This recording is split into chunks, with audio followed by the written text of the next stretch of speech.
Get your motor running, head out on the highway. Is that all you need for a motorcycle road trip?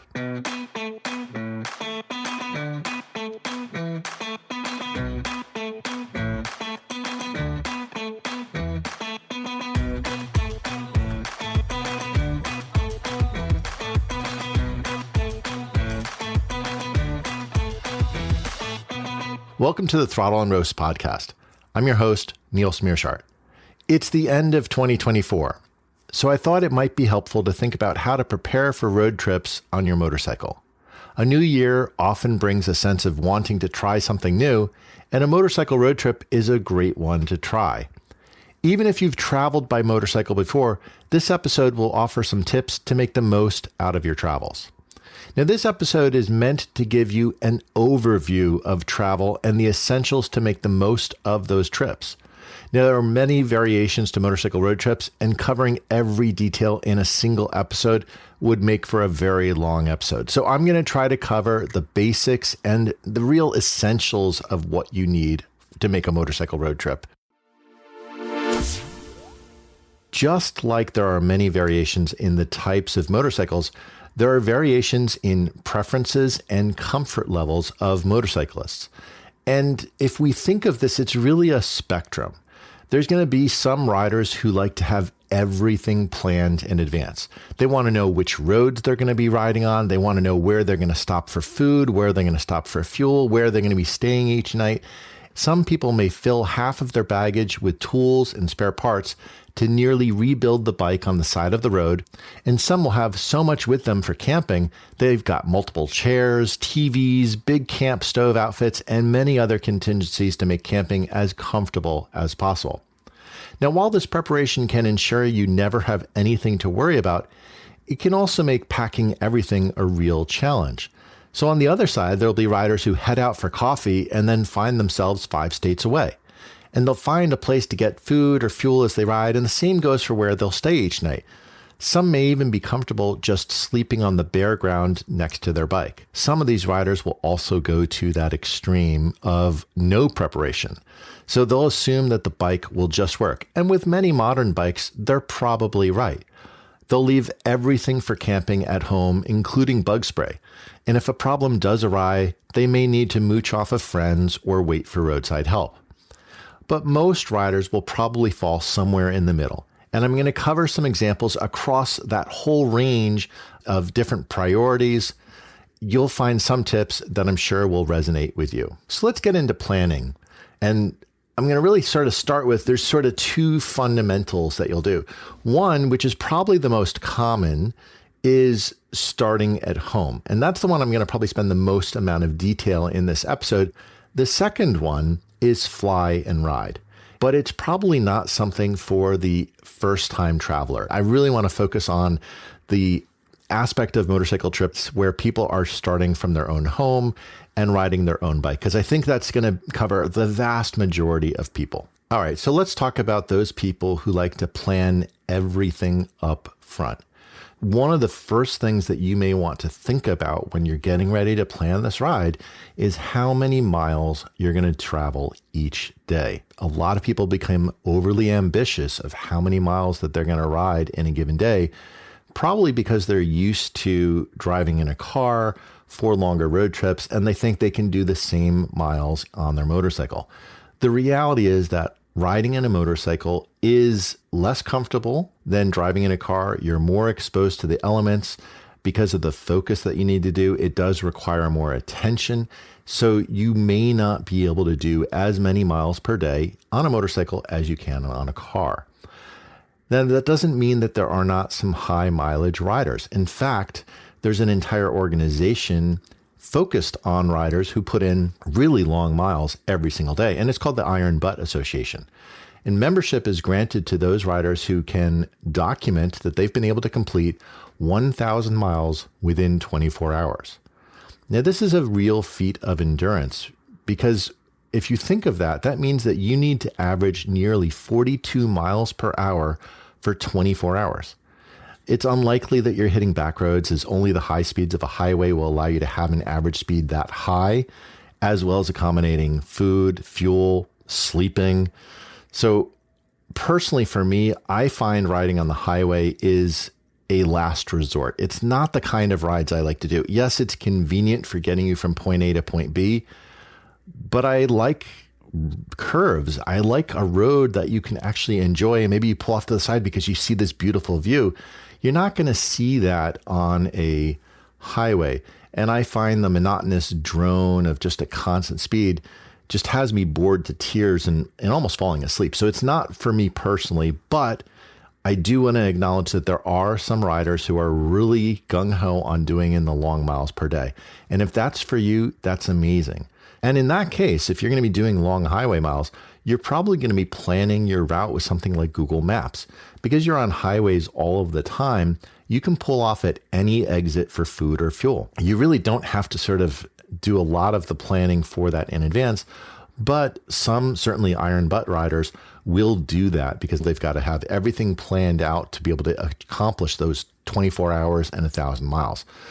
But I'd say that's probably, again, the exception if you think of the number of miles that are coming in. For most people, I find if you're keeping your days to less than 300 miles each day, this works out quite well. And the advantage of this is it allows you to take back roads and have some great curves and wonderful sights along the way. And if you want to stop and see one of them for a while, you've got the time. Now, if you plan to start your day around 8 a.m. and maybe finish by 6 p.m., you have 10 hours to cover those 300 miles. That's an average speed of just 30 miles per hour. And any back road can do that. And you can take some time to see the scenery, enjoy a meal. And if you stretch your day a couple of extra hours, you can even take a slower pace or stop more often. So I find that this tends to be sort of that sweet spot, that 250, 300 mile day is a good range. It's doable by most anybody, and you're not feeling so pressed for time that you have to resort to highway miles just to be able to get the speed and the distance in. And it allows you to see some sights that you would not be able to do otherwise. So it is the recommended range that I would say for most riders. But of course, you do you. I've found that if you do more, and I've done 500-600 mile days, it's just exhausting at the end of it. And if you were to continue to do it day after day after day, it's really a big slog. So you have to see if that's what you're up for. But I find most riders can usually do 250 to 300 miles in a full day's ride. Now, for those type of rides, because you're going to be doing the back roads, I actually prefer to use a route planner called Rever. Now, Rever has a few really good things going for it. We actually have a full review of the Rever application on our website at Throttle and Roast. I'll put a link to it in the show notes. The beauty of Rever is if you love twisty roads, the pro version is definitely worth the annual subscription because you get those twisty road features in terms of the routing. It will try to find the route that goes between your destination points or your waypoints that you've selected along the curviest roads. And it has one other cool feature that it has, which is it has the Butler Maps. And what Butler Maps does is they rate the roads. They call them these incredible roads, and they'll rate them in different levels. And this is a rating based upon the scenery that's along the way, how curvy the road is, elevation changes, whether it's a highly populated road that's going to have a lot of traffic on it, or it's a little bit more free flowing. And the beauty of Rever is you'll see those roads overlaid on the map. So you can just snap the route to match those roads as you're deciding where you're going to go. So I just love it as a route planner. I think it's a phenomenal tool. So I would encourage you to read that article. It's going to give you a lot of details onto Rever. Now, related into how many miles you're going to do each day is how often you should stop. And this depends on a couple of factors. One is how often you like to take a break, but also it's the capacity of your bladder and your fuel tank. Now, most bikes will be able to go at least 100 miles on a tank. Some smaller dual sports might be a little bit more on the lower end of that spectrum, or they may stretch to it, but most street bikes will easily do 100 miles on a tank. Now, I found that a good rule of thumb is stopping every 2 hours or every 100 miles, whichever comes first. And the reason why I've found that this is helpful is this ensures that you stay fresh by taking a small break every couple of hours. It gives you time to refuel the bike, stop for a snack, use the bathroom, whatever you need to do. Now, there are some iron butt riders, particularly those with the B&W GS Adventure fuel tank that has over 8 gallons of fuel.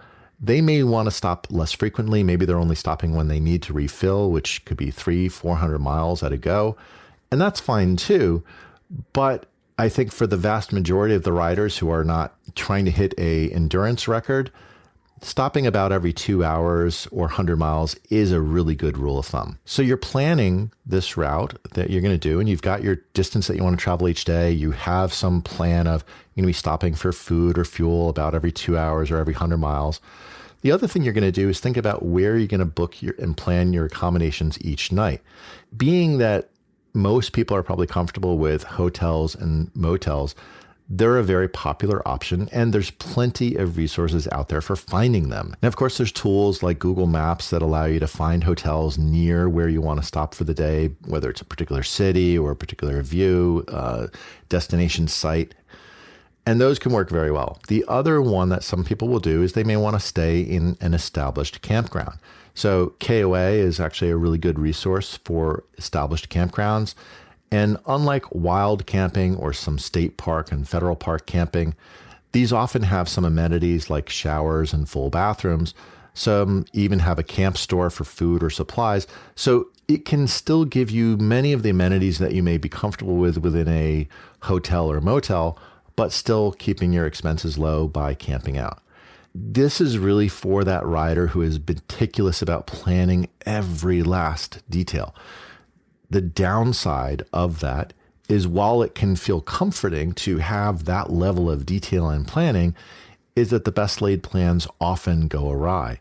Dealing with changing situations, this can actually become problematic when you have every little detail planned out to the nth degree. Maybe you find a beautiful site along the way and you want to stop and explore it a little bit, but you're on a tight timeline because you've got to get it to Albuquerque by 5 o'clock to get to your hotel room. And what if you have a breakdown or a flat? You may not even be able to make it to that hotel that you've booked, or the one that you have booked for the next 2, 3, 4 days, because you're going to be delayed. So this is the downside of it. So you do want to think about your ability to effectively change your mind in the middle of the day. So I do recommend, even with that planning, to build in some buffer so that you're not finding that you have to absolutely be there at a specific time. So if you try to end your day maybe around, even do a shorter number of miles per day, so you're trying to finish your day maybe at like 2 or 3 in the afternoon, if you have that plan, then you're more likely to be able to accommodate a delay. You'd still get in, still be able to find your accommodations, deal with any sort of flat tires or breakdowns, whatever it is. Now, the other way that someone might want to choose to do a bit of planning is kind of a big picture approach. You know roughly where you want to go, and you might even pick where you want to stay, but you're going to figure out the route on the day of the ride. So just like you do with the Uber planner, you're going to be planning and booking your accommodations each night. And as you're riding, you may choose to use a few different techniques for how you navigate to your final destination for that day. So one of those is to sort of do this in a GPS-driven manner. So maybe you use a GPS like the Garmin Zumo, or even a phone app like Rever, or Calimoto is very popular in Europe. And then ask the GPS to create a fun route to get to your destination. And Rever is very good at this, as I mentioned earlier, with my favorite Twisty Road planner. And the Garmin Zumo has the adventurous routing, which also works pretty well and gives you a nice, fun road along the way. But there's also some simpler ways, like a Beeline Moto, which is a very small, discrete device that you can place onto your handlebars. And it's going to give you a much more simplified view, but you can still plan the route and have a fun road along the way. Now, we can also go back to the old way that many of us started riding and was done way before the advent of GPS, which is really simple, just using maps and road signs. And with this approach, you're probably going to stick to some of the major roads. For example, if you're heading towards Altoona, you're going to look for the signs that are pointing that way and follow them. and maybe you have a map taped to your tank or in the transparent pocket of a tank bag that can help guide you along the way. Maybe you might pull over, review the map to sort of say, oh yeah, I should probably hit this road to get over to where I'm heading toward. And this is just, it's a very analog approach, but it can work really well. And it does require you to have more of an awareness of the environment through which you're traveling, have an awareness of the location that you're at. Now, there's a third way that I want to highlight, and this is something that is specific to the Beeline Moto, and it's called compass mode. And I do this on the coffee rides that we do for Tank of Coffee. I just point the compass at the destination, and it's showing a direct straight line distance to where the destination is. So that might be 100, 200 miles as a straight line. It's up to me to find the specific roads that I'm going along.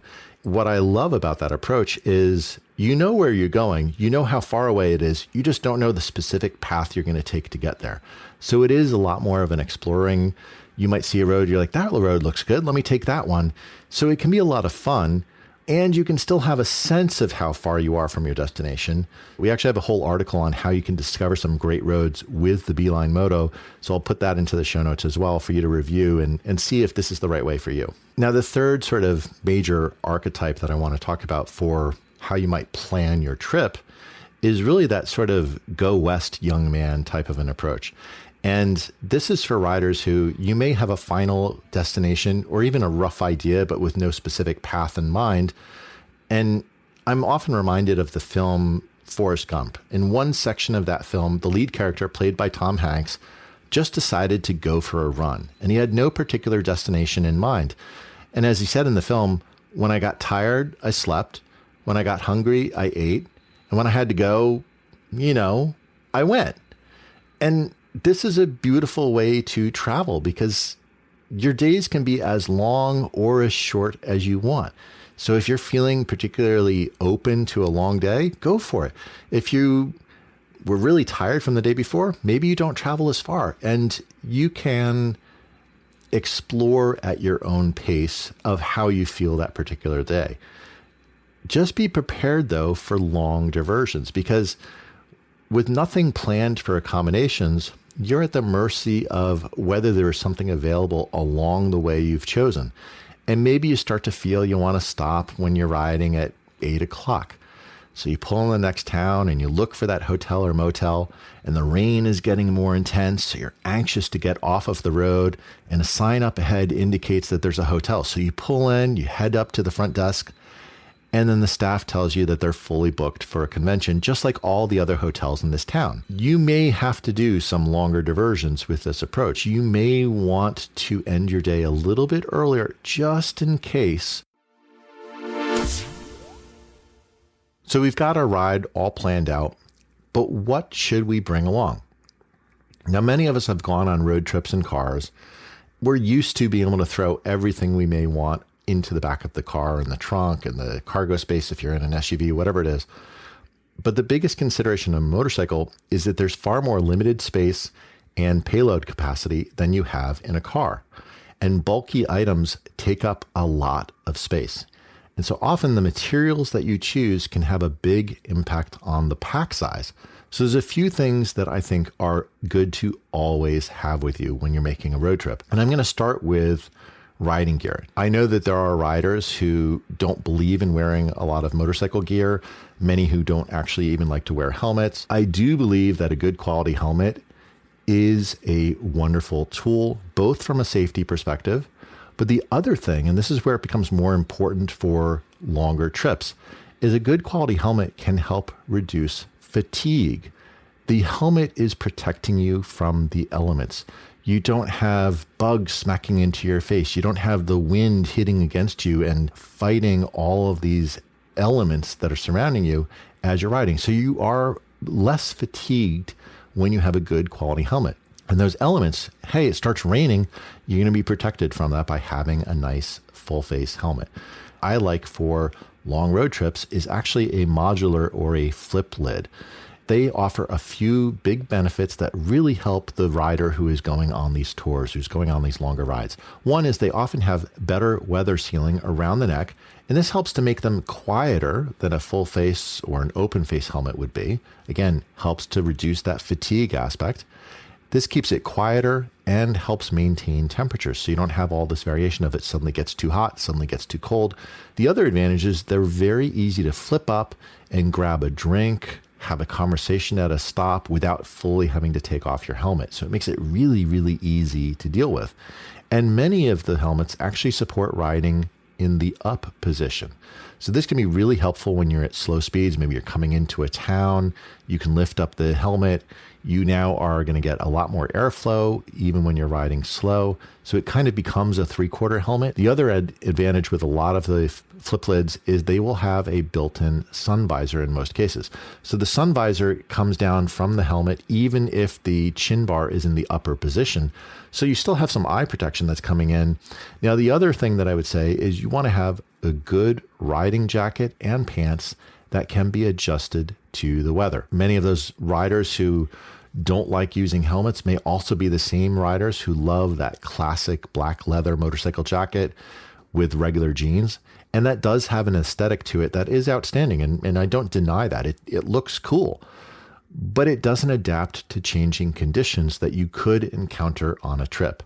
The black color is going to absorb much more heat in the summer, making you feel even hotter than the temperatures would suggest. And some riders will also figure, hey, you know what? I'm going to carry some rain gear and I'll put that over my gear if it rains.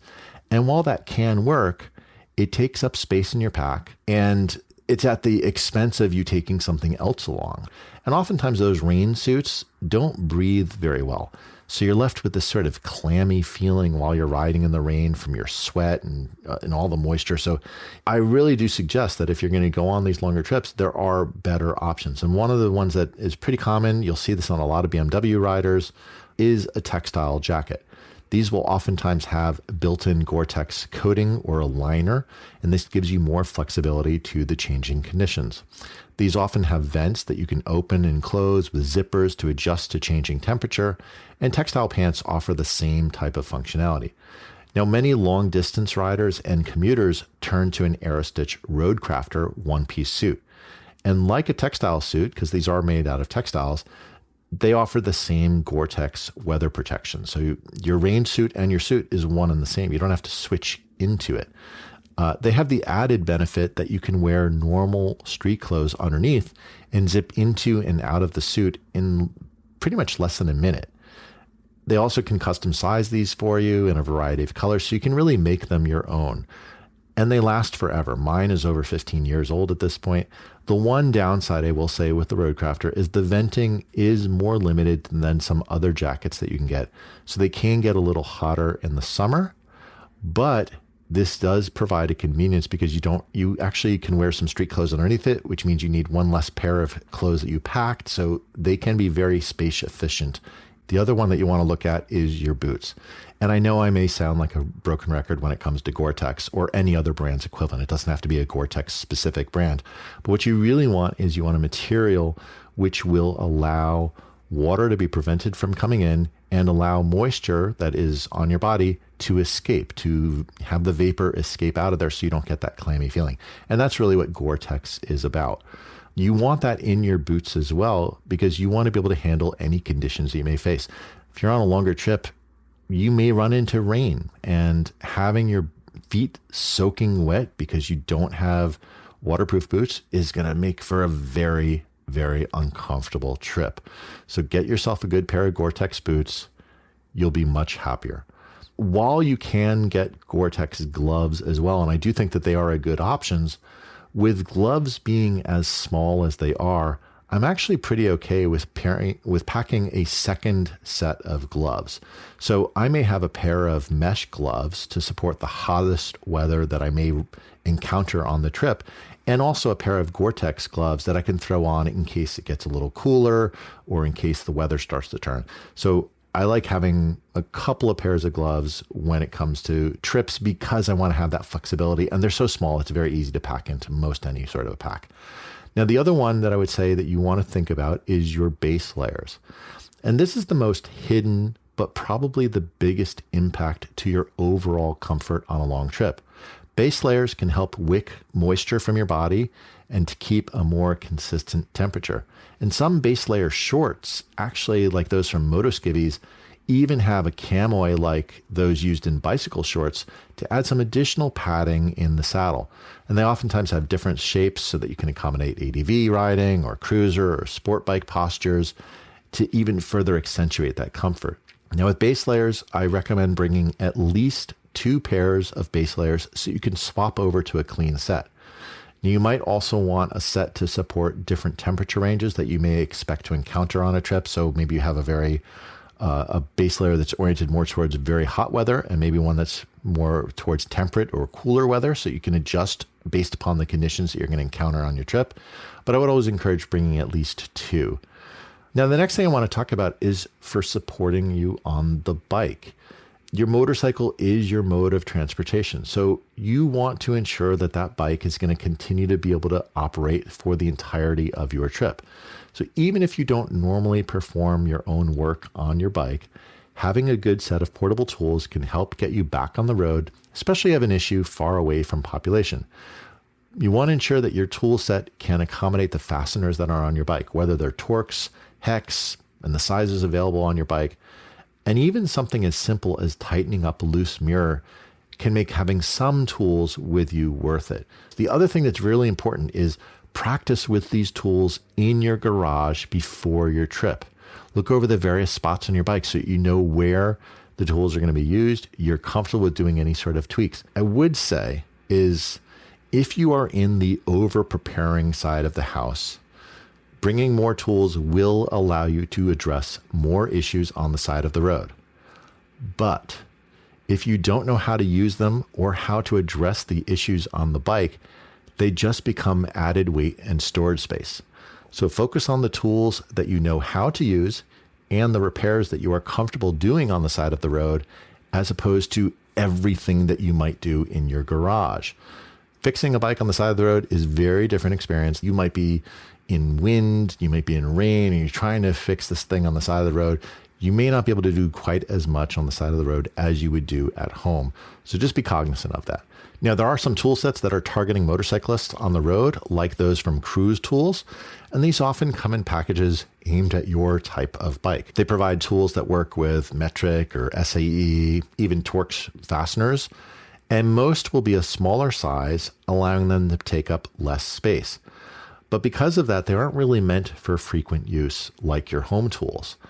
But they can be a good option to split the difference between carrying more tools and not using a lot of space. So I think they are a wonderful option. But there are some items that are universal and worth bringing along no matter what kind of bike you have. So the first one is if you are on a motorcycle having a chain drivetrain, you need to bring chain cleaner and lube, as you will almost certainly need to use this on any road trip, because most bikes recommend cleaning and lubing your chain every 500 miles. And unless it's really a day trip, once you're kind of going for a couple days, if you're doing that 250, 300 mile days, you're going to hit 500 miles in a couple days. So you're going to need to clean and lube that chain. If your bike has a center stand, you can easily move the rear wheel to cover all of the chain. But otherwise, you may want to look at something like a roller wheel set where you can put this underneath the rear tire and then still be able to rotate the rear wheel to be able to cover all of the chain. There's also some swing arm lifters that you can use that can lift that up, almost acts like a portable center stand in a way, so you can make lubing that chain a little bit easier. Another one that some people will like to bring onto a trip is bring an extra quart of oil.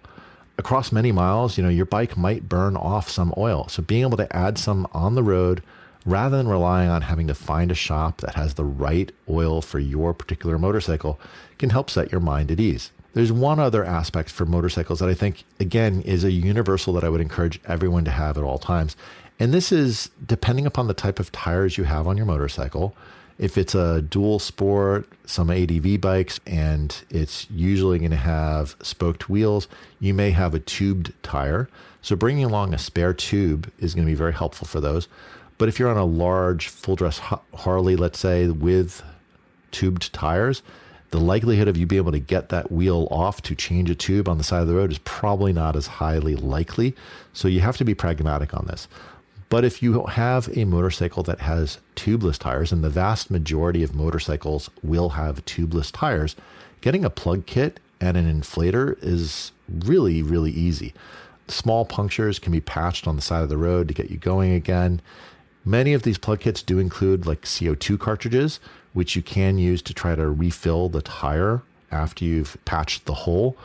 And these can work, but remember, each cartridge has limited capacity, and you may need several of them to refill your tire, especially if you didn't fully plug it on the first go. You might plug it, fill it, and then find that the air is still leaking out and have to replug it, and you've now used up your CO2 cartridge. So for those, I personally like bringing an electric pump.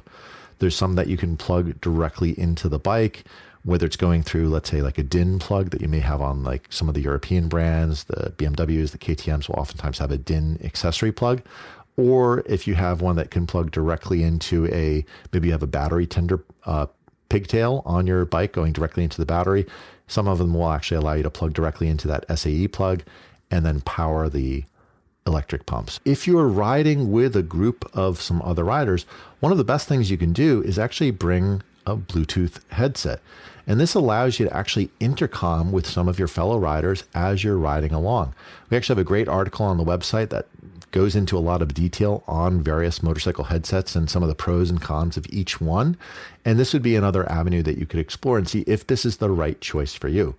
The other benefit of headsets is if you wanted to listen to music along the ride, you can do that with them. They can often interface with a GPS. You can hear turn-by-turn directions. So they're usually a pretty good option to have for some of your longer trips. Whereas on a day trip where you know the road and you're going along, you may not need it. But for those long trips, having a Bluetooth headset, I think, is a really helpful advantage. This is one that probably everybody already has in their pocket already, is a cell phone. You never know if you're going to get stuck by the side of the road. You need to call for a tow truck, whatever. Having a cell phone is a no-brainer when it comes to travel. But not every place that you're traveling along will have cell coverage. And this is where another communication tool, a satellite communicator like Garmin InReach, the Zoleo, the Spot Messengers, these would be another great option that you can use for a trip and allow you to communicate, to ask for help, whatever you may need while you're traveling. If you're going on this wonderful road trip, you probably want to capture some memories along the way. As they say, pics or it didn't happen. And bringing a camera along can help you ensure that you do that. Now, almost everybody has a cell phone, and most cell phones today have pretty good cameras on them. You may also want to consider a dedicated camera. And the reason for this is that while the quality of phone cameras has continued to improve over time, and you can get pretty good quality images and videos out of a device that you already have sitting in your pocket, and most phones have sensors that are smaller than about 6 millimeters wide. And the smaller the sensor, the less light it can gather. So low light images will often suffer. What some riders will do is bring a higher quality camera with them. And this could be something like a compact point and shoot type camera. It could be one of the new mirrorless cameras, which are more compact than the older SLR cameras. For example, I have a Sony RX100 that I take with me on most of my trips, including some of the coffee rides that I do for Tank of Coffee. And it's very small. It has a 1-inch sensor, so it is significantly larger than my iPhone's camera would be, but it's much better quality, certainly in low light than I would have. And it has a zoom lens, which is also pretty fast. So it gives me a decent range of the kind of images that I can take with a camera that's small enough to really, quite honestly, fit easily into a tank bag, even a windshield bag, or even just a jacket pocket. So it's not that big.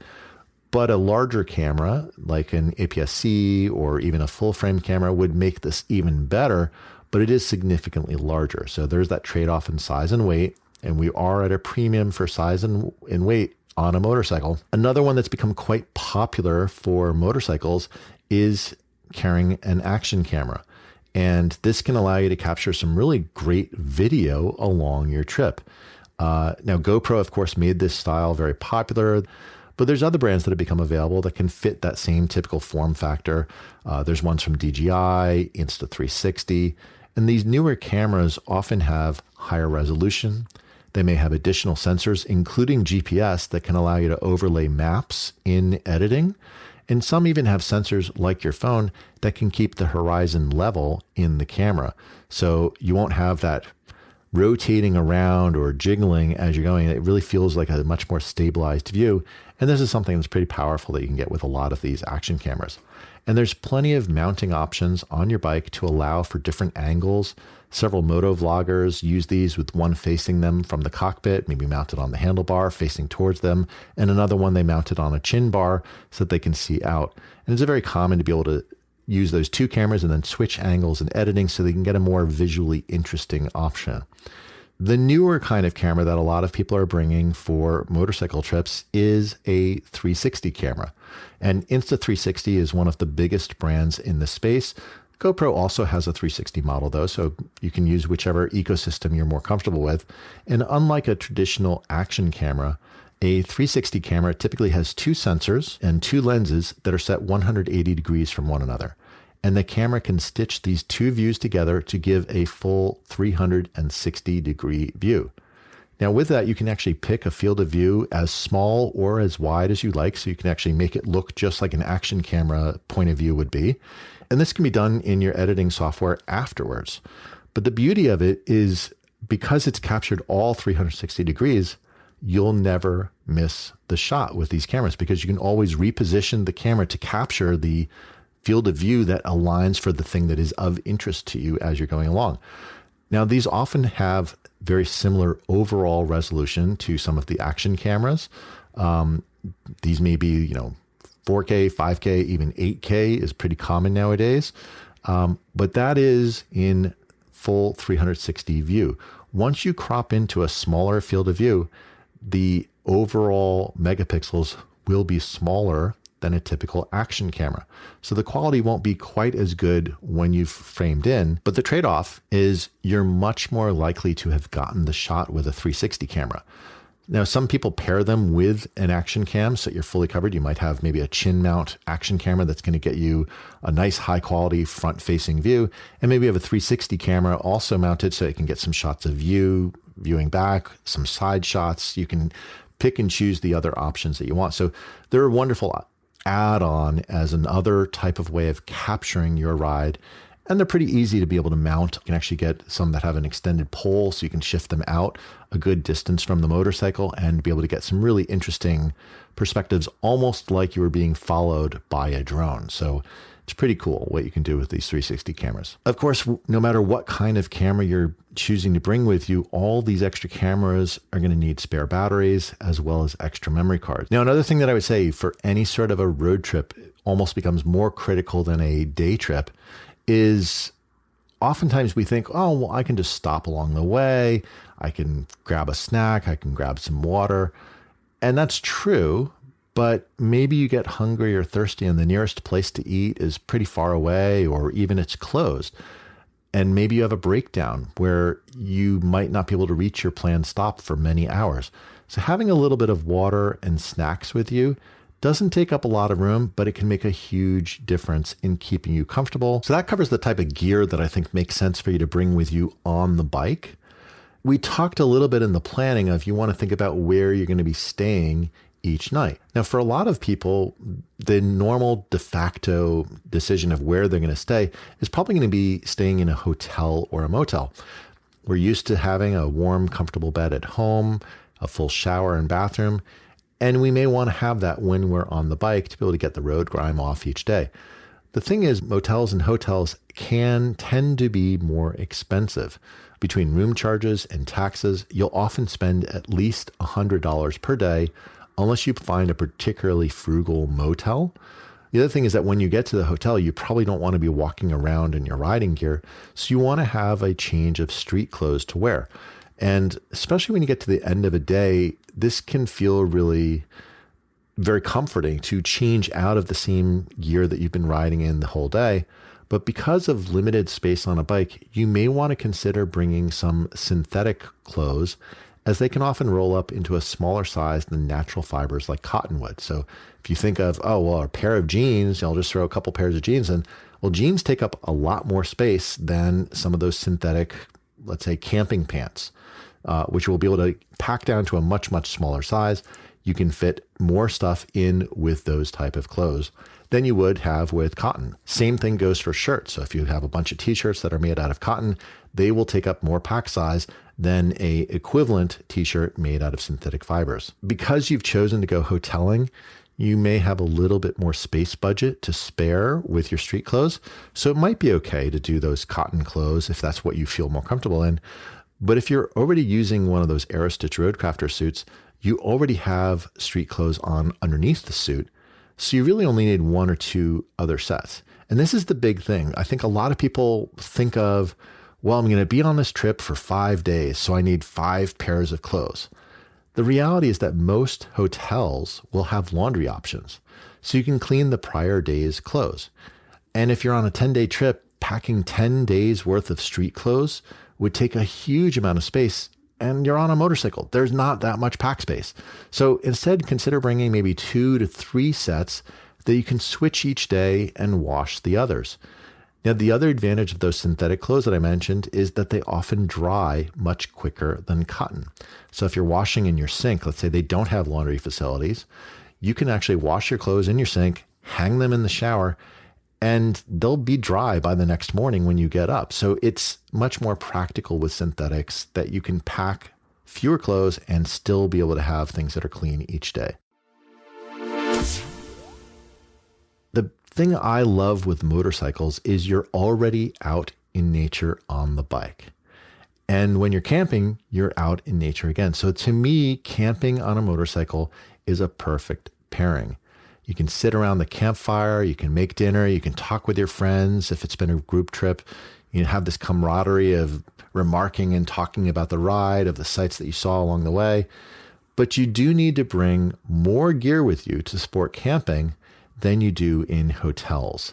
And so I want to cover a couple little highlights of what you might want to consider as you're going out for camping on a motorcycle. Again, we get back to that overriding concern with a motorcycle, which is I have very limited pack size. When you're going camping, the first consideration tends to be shelter. Now, most people tend to think of a tent in this regard, but a camping hammock is another consideration. There are a few distinct advantages that a camping hammock has over a tent that allows that pack size to be much smaller. And I'm going to talk about them because there's 3 of them that I'm going to really highlight. You already have a chair built into your hammock, so you don't need to carry another chair with you. Second, you don't need a sleeping pad. The hammock already provides the most comfortable sleeping environment, and the gentle rocking makes you feel like a baby in a crib. And the third, because the hammock is suspended above the ground, you can set up in areas with plenty of roots and not have to worry about them poking you in the middle of the night. But there is one downside to a hammock. You need trees at the right distance apart to be able to set up. And an open field like those at many BMW MOA rallies won't work.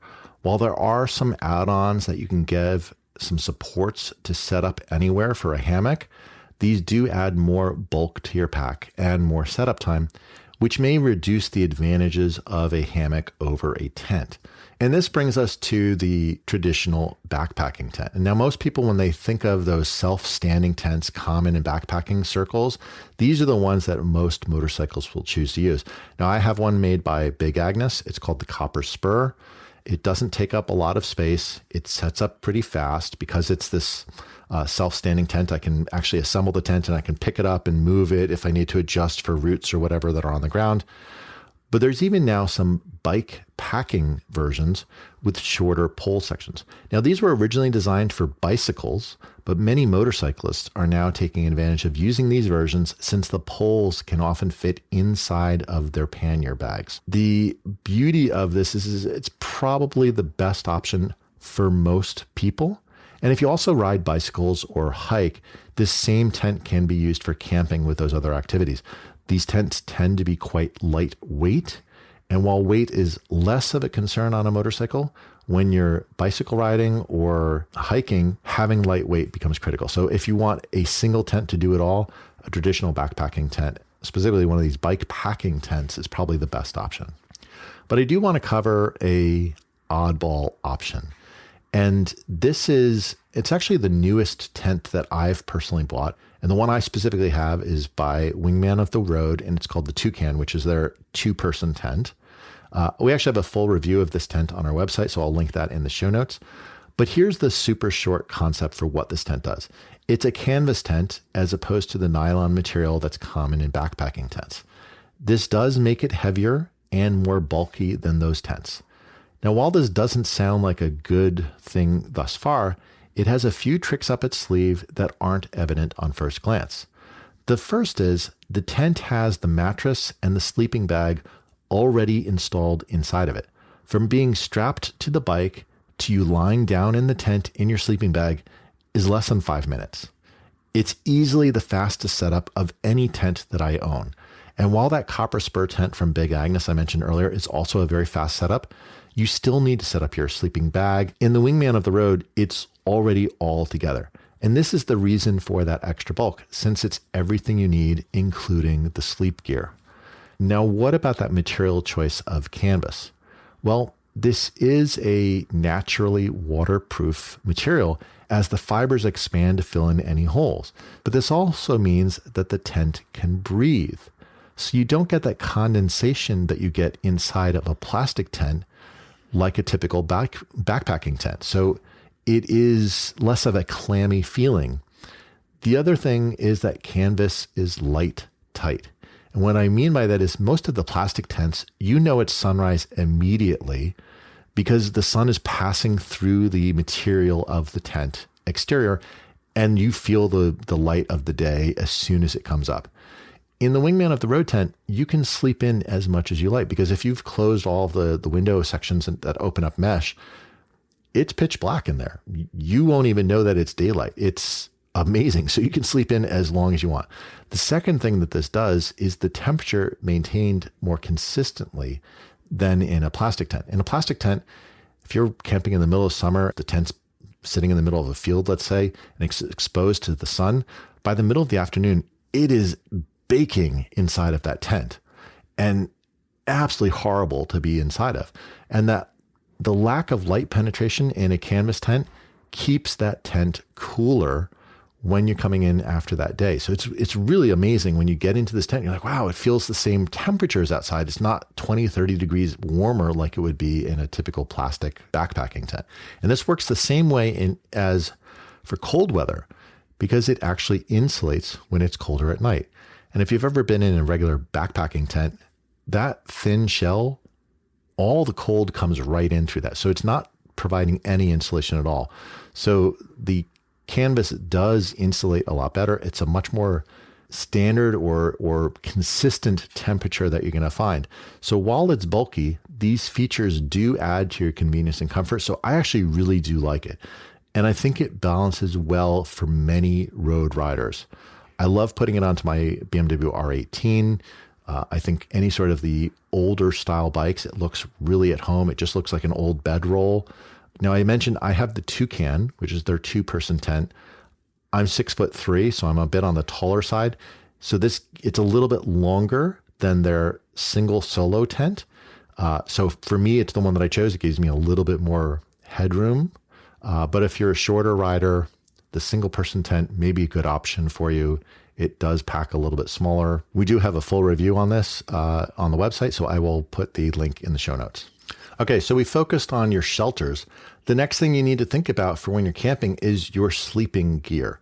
Now, if you're not using that Wingman of the Road tent, which has the sleeping pad and the sleeping bag included in it, you're going to need to think about adding those into your camping setups.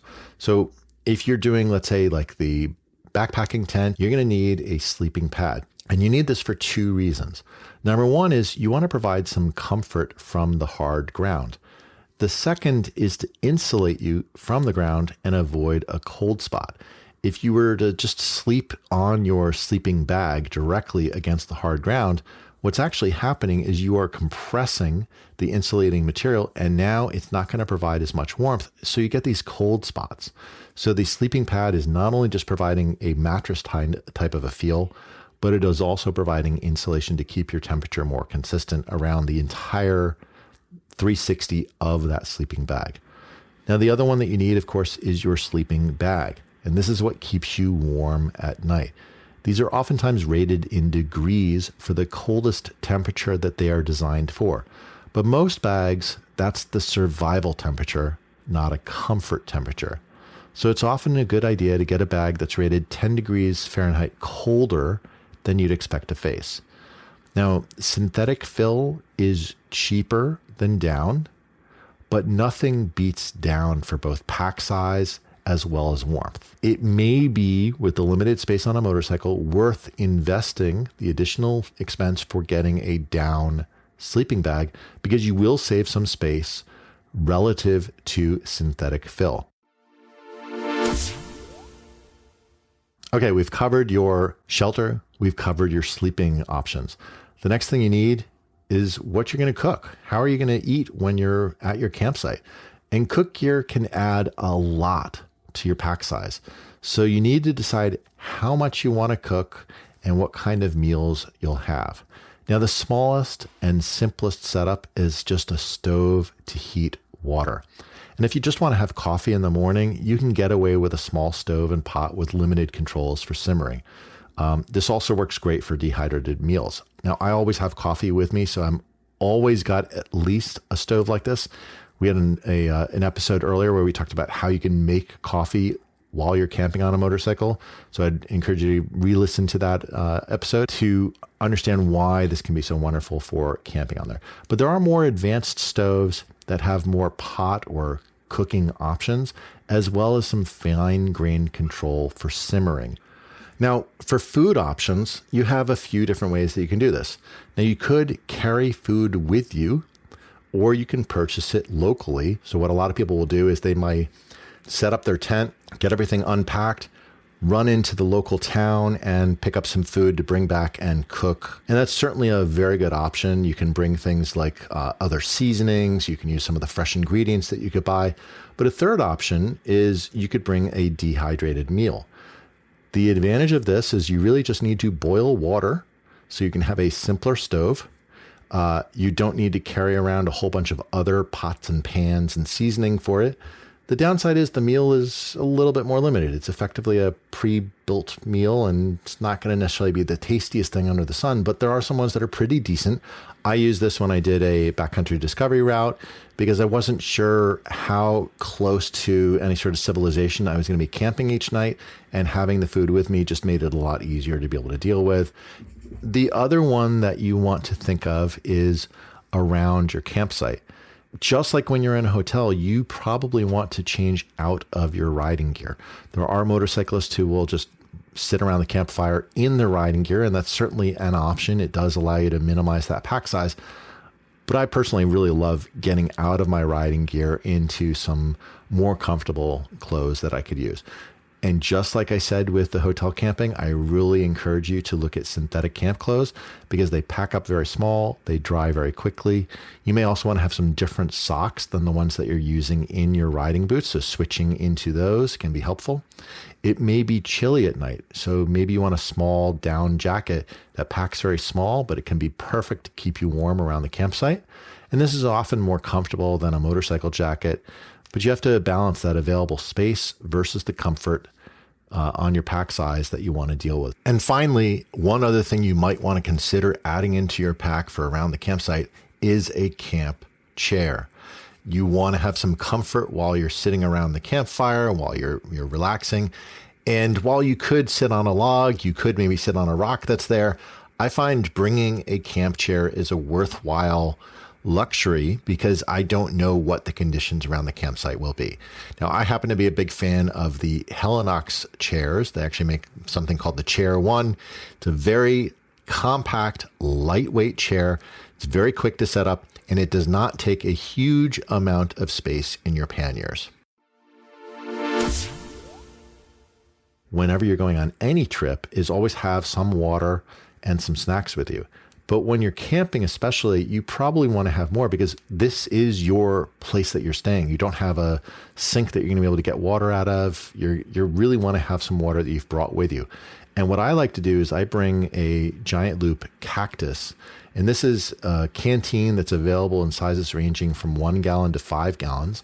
And for solo use, I find the 1 gallon is perfect. And I can usually refill it on the road at a various stop, even if you're just buying bottled water and then pouring it into the canteen, that works super easily. I can strap it to the top of my other bag so it's easy to access. And this gives me enough water to both drink, make coffee, cook any dehydrated meals at camp.